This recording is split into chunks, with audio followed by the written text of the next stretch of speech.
අද 2021 පෙබරවාරි 25 බ්‍රහස්පතින්දා සිරස්තල පාස්කු කොමිසමේ අවසන් වාර්තාව නීතිපතිට නඩු පැවරීම ගැන තීන්දුවට වාර්තාවේ තවත් වෙළුම් ඉල්ලයි. අධිකරණයේ ස්වාධීනත්වයේ ඇතුළු ප්‍රධාන ආයතන ව්‍යුහයන්හි බලය විස්ස හරහා කප්පාදු වෙලා එක්සත් ජාතීන්ගේ මානව හිමිකම් කොමසාරිස් කියයි. රුපියල් කෝටි 45ක මද්‍රව්‍ය හොරණින් සොයාගෙන හමුදාවේ කුලී රථයකින් මද්‍රව්‍ය ප්‍රවාහනය කරලා වාහනේ පදවපු පුද්ගලයා පොළොන්නරුව ප්‍රදේශයේ හමුදා සෙබලෙක් තරංගොටගත් අනෙක් තැනැත්තා ශ්‍රී ලංකා යුද හමුදාවේ පලා ගිය lance කෝප්‍රල්වරයෙක්.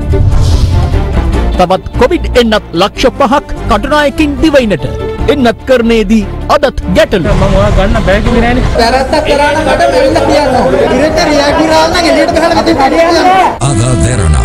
This is Other Therana Prime Time with Naomi Fernando and Sanka Amrajit. Live from Studio 24 in Colombo. ආයුබෝවන් ඔබ අදත් එක්වන්නේ ශ්‍රී ලංකාවේ අංක 1 සහ විශ්වසනීයම පුවත් විකාශය අද දෙරණ 6:55 සමගින් රුපියල් කෝටි 45ක් වටිනා හෙරෝයින් මද්‍රව්‍ය තොගයක් වලාන මධ්‍යම දූෂණ මර්දන ප්‍රහාරක ඒකකයේ නිලධාරීන් විසින් ඊ රාත්‍රියේ සිය බහරයට ගනු ලැබුවා. පොලිස් මාධ්‍ය ප්‍රකාශක නියෝජ්‍ය පොලිස්පති අජිත් රෝහණ මහතා සඳහන් කළේ මද්‍රව්‍ය ප්‍රවාහනය කොට ඇත්තේ ශ්‍රී ලංකා යුද හමුදාව කුලී පදනම මතගත් වෑන් රථයකින් පවයි. එහිදී යුද හමුදා සෙබළෙකු සහ යුද හමුදාව හැරගිය පුද්ගලයෙකු අත්අඩංගුවටගෙන තිබෙනවා. The big story.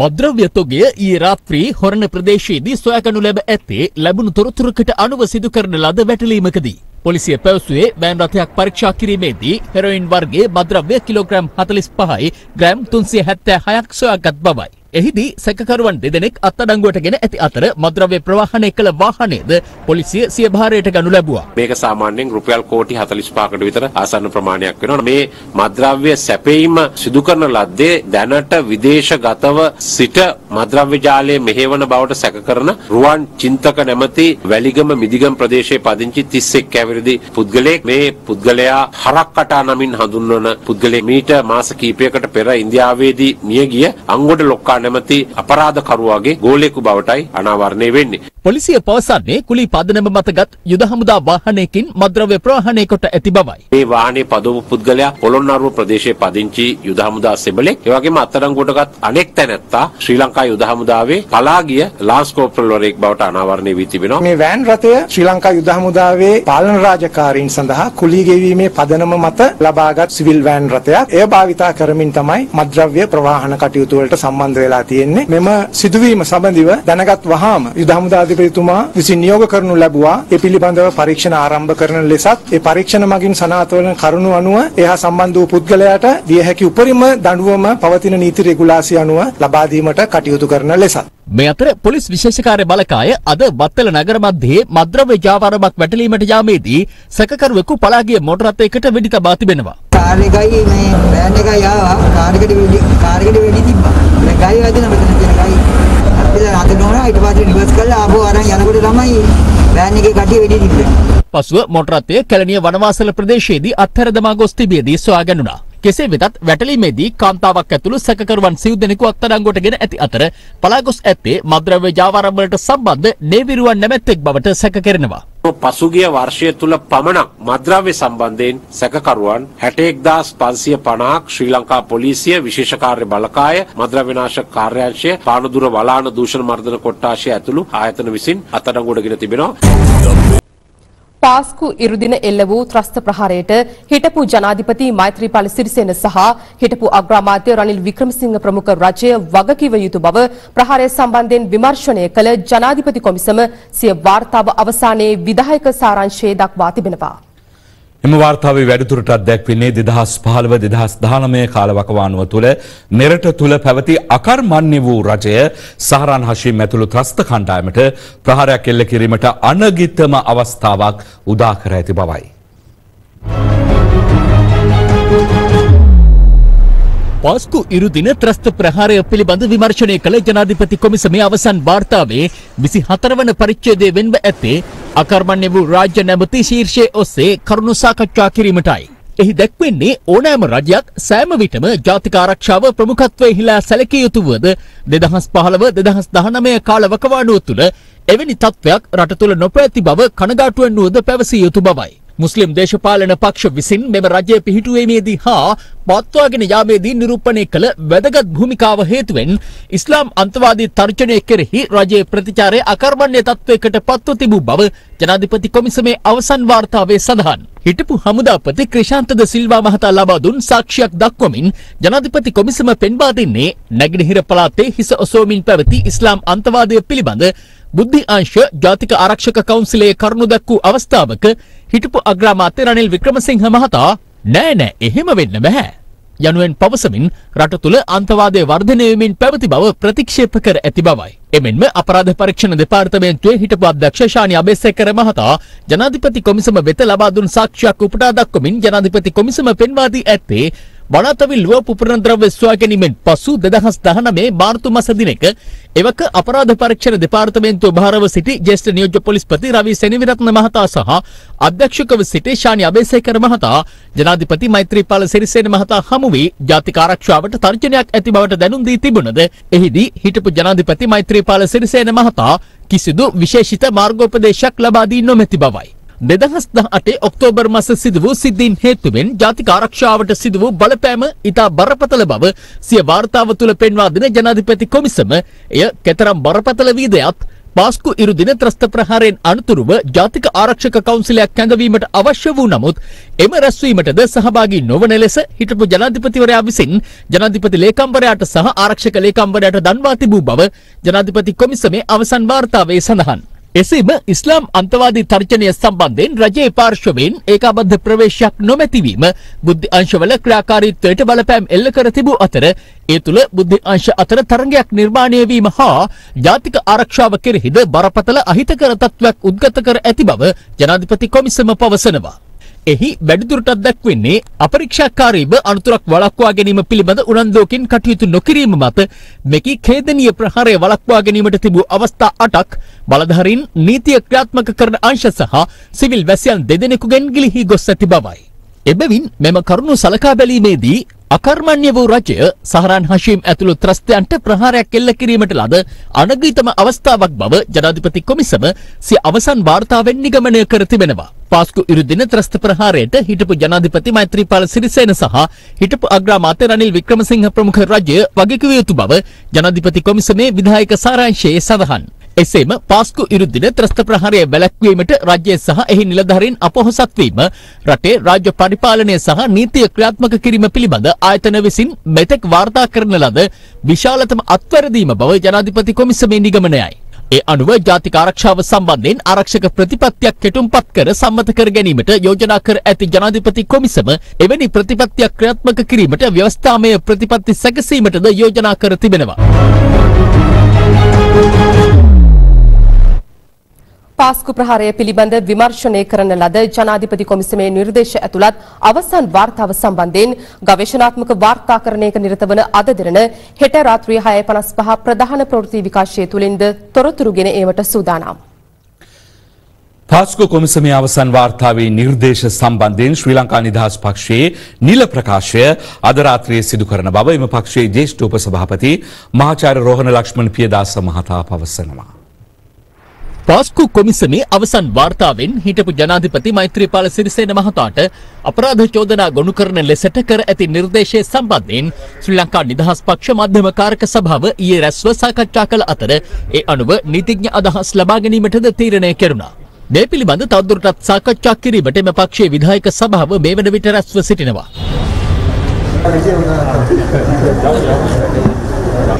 සුපහාරය සම්බන්ධයෙන් හිටපු ජනාධිපති මෛත්‍රීපාල සිරිසේන මැතිතුමාට ඒ කියන්නේ කොමිසම් වාර්තාව නිර්දේශ කරලා තියෙනවා එතුමාට එරෙහිව මේ අපරාධ නඩු ගොනු කරන්න කියලා. කොහොමද දැන් පක්ෂයක් විදියට මේක නීති උපදෙස් අරගෙන තියෙන්නේ? පක්ෂයක් කියලා අපිට ප්‍රශ්නයක් තියෙනවා. ප්‍රශ්නේ අපේ පක්ෂයේ හිටපු චන්ද්‍රිකා මැතිණිය කාලෙත් බෝම්බ දීපා. මහින්ද මහත්තයා කාලෙත් බෝම්බ දීපා. දැන් කල්පනා කරන්න ඕනේ මේ ඔක්කොම වැඩි වලට ඇදගෙන යන්න නේද හදන්නේ කියලා. මේ ගෝඨාභය මහත්තයා බලේ ඉවරෙච්ච කාලේ ඒකටත් මේක බලපාන. ශ්‍රී ලංකා නිදහස් පක්ෂයට නීති උපදෙස් අරගෙනද තියෙන්නේ? නීති උපදෙස් ගනිමින් ඉන්නවා ශ්‍රී ලංකා නිදහස් පක්ෂයේ මේ පිළිබඳ නිල ප්‍රකාශය අද විධායක සභාවෙන් පස්සේ ප්‍රකාශයට පත්. ඒක නීති උපදෙස් තාම ගත්තේ නැහැ. නීති උපදෙස් ගනිමින් ඉන්නවා. ක්‍රියාවලියක් මේක කියන්නේ නිකුත්ුනේ. ඒ කියන්නේ ආණ්ඩුවෙන් ඉන්නවද යනවද ඒ කාරණාව ගැන තීරණය කරන්න තව කාල තියෙනවා. තාම පාස්කු ගැන කතා කරන්නේ. මෙවන් පසුබිමක හිටපු අගවිනිසුරුවරයෙකු වන සරත් එන් සිල්වා මහතා පෙන්වා දෙන්නේ හිටපු ජනාධිපතිවරයාට කොමිසම නිර්දේශ කර ඇති පරිදි නඩු පැවරීමට නම් චෝදනාවට අදාළව පොලිස් පරීක්ෂණයක් පැවැත්විය යුතු බවයි. දැන් මෙතන නීතිපතිට හැකියාවක් නැහැ ජනාධිපති කොමිසම් සභාවේ සාක්ෂි හොයලා බලලා ඒ මත චෝදනා නගන්න. නීතිපතිට හැකියාවක් බලයක් තියෙන පොලිස් විමර්ශනයකින් හෙළිදරව් වූ සාක්ෂි අනුව චෝදනාව ගෙනීමේ අවකාශය පමණයි. ඉතින් නීතිපතිට චෝදනා ගන්න බෑ කොමිසම් සභාවේ සාක්ෂි අනුව. ඒකෝ නීතිපතිට මෙතන කරන්න සිදු වෙන්නේ පොලිසියට අපරාධයක් පිළිබඳ විමර්ශනයක් පවත්වන්නේ කියන එක. හිටපු ජනාධිපතිවරයාට ව්‍යවස්ථාවෙන් ඔහුට හිමි මුක්තිය අනුවගත් කල කොමිසමෙන් නිර්දේශ කර ඇති පරිදි එවන් අපරාධ නඩු පැවරීමක් සිදු කළ හැකිද? යම් තැනැත්තෙකු ශ්‍රී ලංකා ජනරදේ ජනාධිපතිවරයා ලෙස ධූරය දරන අවස්ථාවකදී තොර ඒ අවස්ථාවේ තමයි ඔහුට ඒ මුක්තිය තියෙන්නේ. එතුමා ඒ කාල සීමාවේදී කරපු අපරාධ වගකීමකට පසුව නඩු පවරන්න බෑ කියන එක නෙමෙයි එතන කියන්නේ. හැබැයි එයා ගියාට පස්සෙත් මුක්තිය හම්බ වෙන යම් අවස්ථාවක් තියෙනවා. අපේ නීතියේම කියනවා යම් අපරාධ වලට කාල අවරෝධය බලපානවා. මෙතන 269ක් ජීවිත නැති වෙලා තියෙනවා. ඒ වගේ අවස්ථාවකදී ඒකට කාල අවරෝධය බලපාන්නේ. මේ කොමිසමට තියෙන පුළුල් බලතල අපේ නීතියේ තියෙන යම් යම් සීමාමායින් ඉක්මවා ගිහිල්ලා ඒගොල්ලෝ සාක්ෂිමයකට ඇතුළත් කරගන්න. විත් අසා දැනගත් සාක්ෂි. ඒවා සමක් අපහසුයි අධිකරණයේ ඉදිරියට ගේන්න. නීතිපතිතුමා බලනවා සාක්ෂිමය වශයෙන් එතුමාට ගිහිල්ලා මහාධිකරණයේ නඩුවක් ඉදිරිපත් කරන්න සාක්ෂි එතුමා ගාව තියෙනවාද? පරිවේශනීය සාක්ෂි වලිනුත් අල්ලු මොහු මේක හිතාමතාම ඕනෑකමින් නොසලකිලිමත්කමින් ක්‍රියා කළා සිවිල් වගකීමෙන් එහාට යන වගකීමක් කියන එක නිගමනය කරන්න පුළුවන් නම් ඒ වර්ධකාරීත්වය පැවරෙනවා. මේ අතර ආගමික අන්තවාදය සම්බන්ධයෙන් ලිහිලි ප්‍රතිපත්තියක් අනුගමනය කළ බවට පාස්කු කොමිසම සිය අවසන් වාර්තාවෙන් තමාට ඇති චෝදනාව ප්‍රතික්ෂේප කරන බව හිටපු අග්‍රාමාත්‍ය රනිල් වික්‍රමසිංහ මහතා පවසනවා. ඔහු මේ බව ප්‍රකාශ කළේ ඉන්දියා මාධ්‍ය ආයතනයක් සමග පැවති සම්මුඛ සාකච්ඡාවකට එක් වෙමින්. But the Commission accuses you of having shown a lax approach towards Islamic extremism. Do you agree with that? No. After the Paris bombing, I got the police to start a religious extremism unit which followed all the extremism. There was a separate group investigating these matters. Secondly, I was drafting the new counter-terrorism law. We got help from UK. Thirdly, whenever the security forces brought these matters up or the police, I said take action, crack down hard, but first consult the Attorney General or get legal advice, otherwise you get caught up in a series of cases instead of doing investigations. What do you think of what the committee has said on the role of the then president, Sirisena? He has been indicted by the same committee that he set up while he was in office, and the report said, and I'm quoting again, the balance of probability was that Sirisena was told by his intelligence chief about warnings before the attacks occurred. Do you believe that this is a very serious charge to be made against an ex-president on the basis of probability? It is a serious charge, and I'd like to look at the report as to what they mean by balance of probability and how it relates to the offence of criminal negligence. And there was, I think, contradictory evidence about whether he was informed or not. So how they have weighed it also is, we have to look at that, how the commission has weighed this evidence, which is not available at the moment. මෙවන් වාතාවරණයක පාස්කු ඉරිදන ත්‍රස්ත ප්‍රහාරය පිළිබඳ විමර්ශනය කළ ජනාධිපති කොමිසමේ අවසන් වාර්තාව වැඩිදුර පියවර ගැනීම සඳහා අද නීතිපතිවරයා වෙත යොමු කෙරුණා. කෙසේ වෙතත් අදාළ සිදුවීමට සම්බන්ධ සැකකරුවන්ට එරෙහිව නීතිය ක්‍රියාත්මක කිරීමේ ඉදිරි පියවර සඳහා කොමිසම් වාර්තාවේ සාක්ෂි ඇතුළත් 2 සිට 5 දක්වා වෙළුම්ද තමා වෙත යොමු කරන ලෙස නීතිපතිවරයා ජනාධිපති ලේකම්වරයාගෙන් යලි ඉල්ලා තිබෙනවා. පාස්කු ඉරුදින ත්‍රස්ත ප්‍රහාරය පිළිබඳ විමර්ශනය කළ ජනාධිපති කොමිසමේ අවසන් වාර්තාව ජනාධිපති නීති අධ්‍යක්ෂ හරිගුප්ත රෝහණදීර මහතා විසින් නීතිපති දප්පුල දෙලිවේරා මහතා වෙත අද බාර දෙනු ලැබුවා. එම අවසන් වාර්තාව අඩංගු වන්නේ වෙළුම 1 හිය එම වාර්තාව ලැබීමෙන් අනතුරුව එම වාර්තාවට අදාළ කොමිෂන් සභාවේ විමර්ශනයට සහ පරීක්ෂණයට අදාළ සම්පූර්ණ සාක්ෂි සටහන් ලේඛන සහ CD පට ඇතුළත් අනෙකුත් දෑ වෙළුම 2 සිට 5 දක්වා අන්තර්ගත වී ඇත. අද දින නීතිපතිවරයා විසින් ජනාධිපති ලේකම්තුමාගෙන් අදාළ නෛතික ක්‍රියාමාර්ග සලකා බැලීමට මේ සියල්ලම අවශ්‍ය බැවින් වෙළුම 2 සිට 5 දක්වා ග්‍රන්ථයන් ලිඛිතව ඉල්ලා සිටින ලදී. ඉහත සඳහන් සියලු සාක්ෂි සටහන් සහ ලේඛන අවශ්‍ය වන්නේ පාස්කු ප්‍රහාරයේ සැකකරුවන්ට නඩු පැවරීමට ප්‍රථම වැඩිදුර විමර්ශන සිදු කළ යුතුද යන්නත් කොමිෂන් සභා පරීක්ෂණයේ පවතින සාක්ෂි තත්ත්වය මත නඩු පැවරිය හැකිද යන්න පිළිබඳ ගරු නීතිපතිතුමාට තීරණයක් ගැනීම සඳහායි. එක්සත් ජාතීන්ගේ මානව හිමිකම් පිළිබඳ මහකොමසාරිස්වරිය ශ්‍රී ලංකාව සම්බන්ධයෙන් නිකුත් කළ වාර්තාවේ අඩංගු නිගමන සහ නිර්දේශ ශ්‍රී ලංකාව තරයේ ප්‍රතික්ෂේප කරන බව විදේශ අමාත්‍ය දිනේෂ් ගුණවර්ධන මහතා එම කවුන්සිලයට ඊයේ දැනුම් දුන්නා. එක්සත් ජාතීන්ගේ මානව හිමිකම් කොමසාරිස් මිෂෙල් බැචලේ මහත්මිය සිය වාර්තා මගින් ශ්‍රී ලංකාවට නැවතත් චෝදනා රැසක් එල්ල කර ඇති අතර මෙරට අධිකරණයේ ස්වාධීනත්වය 20 වන ආණ්ඩුක්‍රම ව්‍යවස්ථාව හරහා කප්පාදු වී ඇති බවද ප්‍රකාශ කර තිබෙනවා. එක්සත් ජාතීන්ගේ 46 වන මානව හිමිකම් කවුන්සිල සැසිවාරයේදී මානව හිමිකම් පිළිබඳ මහකොමසාරිස් මිෂෙල් බැචලේ මහත්මිය විසින් ශ්‍රී ලංකාව පිළිබඳ ඉදිරිපත් කළ වාර්තාව ඊයේ රාත්‍රියේ සංවාදයට ගැනුණා. Despite commitments made in 2015, the current government, like its predecessor, has failed to pursue genuine truth-seeking or accountability processes. The independence of the judiciary, the Human Rights Commission of Sri Lanka, the National Police Commission, and other key bodies has been deeply eroded by the recently adopted 20th Constitutional Amendment. The growing militarization of key civilian functions is encroaching on democratic governance. The policy of forced cremation of COVID-19 victims has caused pain and distress to the minority Muslim and Christian communities.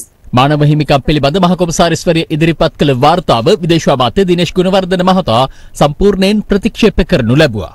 Sri Lanka rejects High Commissioner's report, which is unjustifiably broadened its scope and mandated further, incorporating many issues of governance and matters that are essentially domestic for any self-respecting sovereign country. Sri Lanka categorically rejects the conclusions and recommendations in the High Commissioner's report. In addition to the progress made since last March, Sri Lanka has provided written comments and instances of erroneous information, misconceived and arbitrary assessments in the report, driven by political motivation.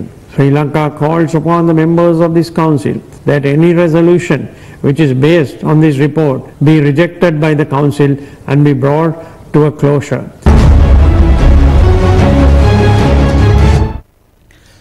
ශ්‍රී ලංකාව මුදල් ගෙවා ඇනුවම් කළ Oxford ඇස්ට්‍රසෙනිකා Covishield එන්නත් මාත්‍රා ලක්ෂ 5ක් අද දහවල් ඉන්දියාවේ සිට මෙරටට රැගෙන එනු ලැබුවා.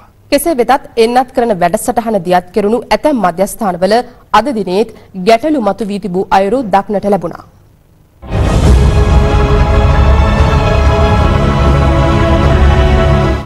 රාජ්‍ය ඖෂධ නීතිගත සංස්ථාව මගින් ඉන්දියාවේ සීරම් ආයතනයෙන් ඇනුම් කරන ලද ඔක්ස්ෆර්ඩ් ඇස්ට්‍රාසෙනිකා කොවිෂීල්ඩ් තවත් එන්නත් මාත්‍රා ලක්ෂ 5ක තොගයක් රැගත් ගුවන් යානය කටුනායක ගුවන් තොටුපළ වෙත ළඟා වුණේ අද පස්වරු 1ට පමණ. ඉන් අනතුරුව ඖෂධ නීතිගත සංස්ථාවට අයත් විශේෂ ශීතකරණ පහසුකම් සහිත ලොරි රථ මගින් එන්නත් තොගය කොළඹ මධ්‍යම එන්නත් ගබඩාව වෙත රැගෙන එනු ලැබුවා.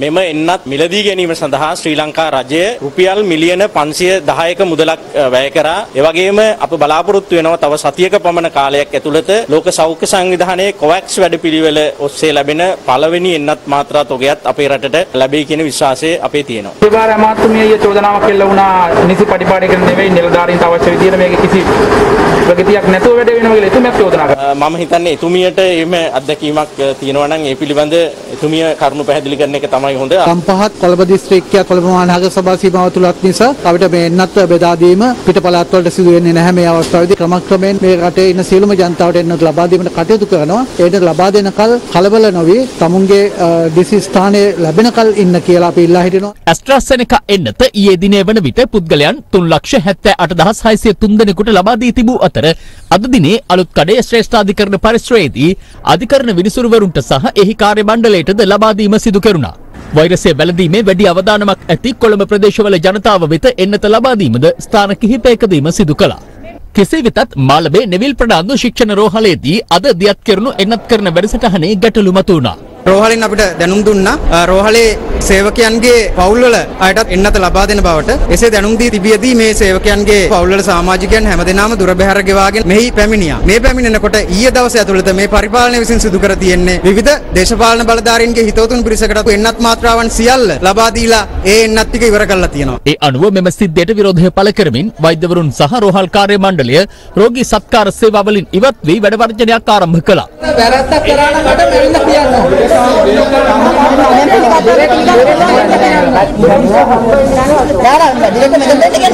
කෙසේ වෙතත් රෝහල් අධ්‍යක්ෂවරයා සමග සිදු කළ සාකච්ඡාවෙන් පසු වර්ජනය අද පස්වරුවේ සිට අවසන් කිරීමට පියවර ගැනුණා. එමෙන්ම නාරාහෙන් පිට කිරුළපාරේ පිහිටි බටහිර බෙහෙත් ශාලාවේදී දියත් කෙරුණු එන්නත් කරන වැඩසටහනේදී අද දිනෙත් නොසන්සුන්කාරී තත්වයක් හටගත්තා. ඊයේත් ආවා. ඊයේ දවසේම රස්සිය ආදුවා. අදත් රස්සිය ආදුවා. මේ එන්නත් දීමේ පිළිවෙල සම්පූර්ණයෙන්ම අසාර්ථක වෙලා තියෙනවා. මොකද මේ පිළිවෙලේ සම්පූර්ණ වෙනස් කිරීම අමාත්‍යවරියටත් නොදන්වා මේක වෙනස් කරමින් යන බව අපිට පේන්න තියෙනවා. ඒක ඉතාමත්ම බැරෑරුම් තත්ත්වයක්. ඊයේ දිනෙත් කොවිඩ් ආසාදිතයන් 458 දෙනෙකු මෙරටින් වාර්තා වුණා. ඒ අතරින් 94 දෙනෙකු හඳුනාගෙනුනේ කොළඹ දිස්ත්‍රික්කයෙන්. PCR පරීක්ෂණ ප්‍රමාණයයි අඩු වුණේ. විශේෂ බරපතල හේතුවකට වඩා සුළුසුළු දේවල් වල එකතුවක් හැටියට යම් අඩුවක් වෙන්න පුළුවන්. ඊට අමතරව කොහොමද රෝගීන් අඩුවීමත් සමග අපිට ආශ්‍රිතයින්ගේ පරීක්ෂණ කිරීම යම් ප්‍රමාණයකට අඩු වෙනවාමයි. මේ අතර ඊයේ දිනේදී මෙරටින් කොවිඩ් ආසාදිත මරණ 4ක් වාර්තා වුණා. ඒ අනුව මේ දක්වා මෙරටින් වාර්තා වූ සමස්ත කොවිඩ් ආසාදිත මරණ සංඛ්‍යාව 457ක්. අද තවත් නව ආසාදිතයන් 240 දෙනෙකු මෙරටින් හඳුනාගත් බව යුද හමුදාපති ජෙනරාල් ශවේන්ද්‍ර සිල්වා මහතා තහවුරු කළා. ඒ සමග මෙරටින් වාර්තා වූ සමස්ත කොවිඩ් ආසාදිතයන් ගණන 81707ක් දක්වා ඉහළ ගොස් තිබෙනවා. කොවිඩ් ආසාදිතව සිටි පුද්ගලයන් 447 දෙනෙකු අද පූර්ණ සුවය ලබා පිටව යාමත් සමග ප්‍රතිකාර හා නිරෝධායන කාල සීමාව අවසන් කළ සංඛ්‍යාව 76961ක්. තවදුරටත් ප්‍රතිකාර ලබන්නේ කොවිඩ් ආසාදිතයන් 4289 දෙනෙකු පමණයි.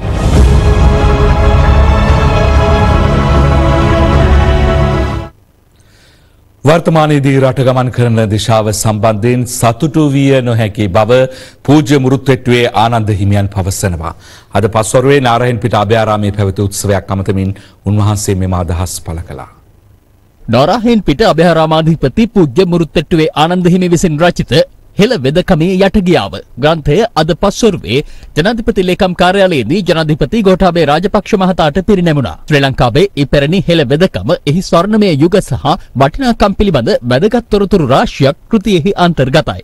මේ අතර හෙළ වෙදකමේ යටගියාව ග්‍රන්ථය නිල වශයෙන් එළිදැක්වීමේ උත්සවය අද පස්වරුවේ නාරහෙන් පිට අභයාරාමයේදී පැවැත්වුණේ අග්‍රාමාත්‍ය මහින්ද රාජපක්ෂ මහතාගේ ප්‍රධානත්වයෙන්.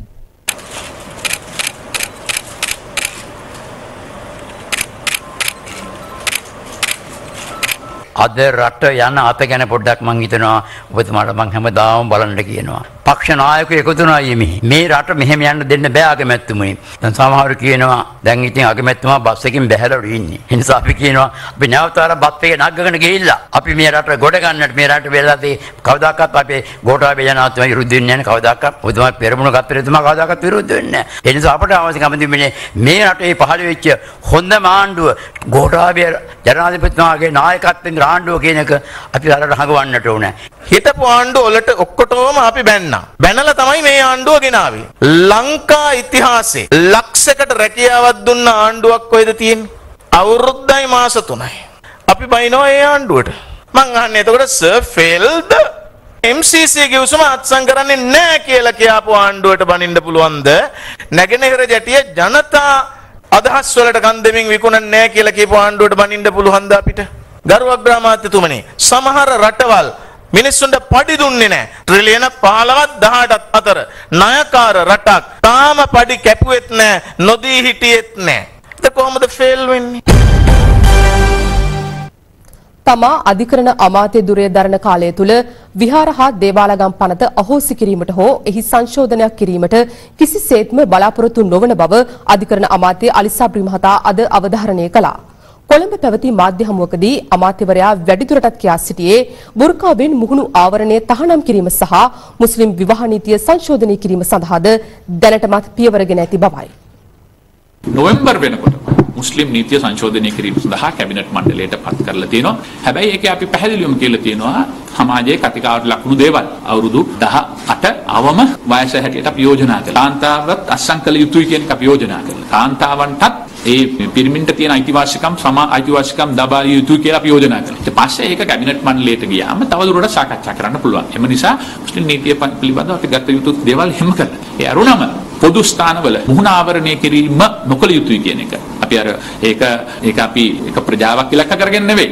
රටේ ආරක්ෂාව සම්බන්ධ. මේ මුහුණ ආවරණය කරගෙන පොදු ස්ථානවල ඉන්න බෑ කියන එක සාමාන්‍යයෙන් අපි ජනප්‍රියව කියනවා බුර්කා බෑන් එක කියලා. ඒකත් අපි කැබිනට් එකට ඉදිරිපත් කරලා තියෙනවා. කැබිනට් එකේ යවලා තියෙන ඉන්න මේ වැඩපිළිවෙල එහෙම යනවා. මම අනිවාර්යයෙන්ම කියන්නට ඕන කිසිසේත්ම මම අධිකරණ අමාත්‍යවරයා වශයෙන් ඉන්නකම් බෞද්ධ විහාරගම් දේවල් පනතට යහෝසි කරන්නවත් අතබාන්නවත් කිසිසේත්ම අපේ බලාපොරොත්තුකුත් නැහැ, කරන්නෙත් නැහැ, හීනෙන්වත් හිතලවත් නැහැ. මේ අපි හැමෝම පිළිගන්නවා. මේක අවුරුදු 2500ක ඉතිහාසයක් ඇති බෞද්ධ ශිෂ්ටාචාරයේ මත පදනම් වෙච්ච රටක් ශ්‍රී ලංකාව. ඉතින් ඒ තුල තිබෙන මේ විශේෂිත නීති අනික් අයට පහානියක් නොවනත් එක්ක ඒවා එකපාරටම කඩලා බිඳලා දාන්න ඕනෙත් නෑ, අවශ්‍යත් නෑ එහෙම කරන්න. ඒක මම 100% පිළිගන්නවා. මේ රටේ පුළුවන් ද මේ සිංහල බෞද්ධ ජනතාවට විරුද්ධ එහෙම නැත්නම් උන්ගේ පාරම්පරික අයිතිවාසිකම් වලට විරුද්ධව මට නීති කියන්න? මම එච්චර මොඩෙන් නෙවෙයිනේ.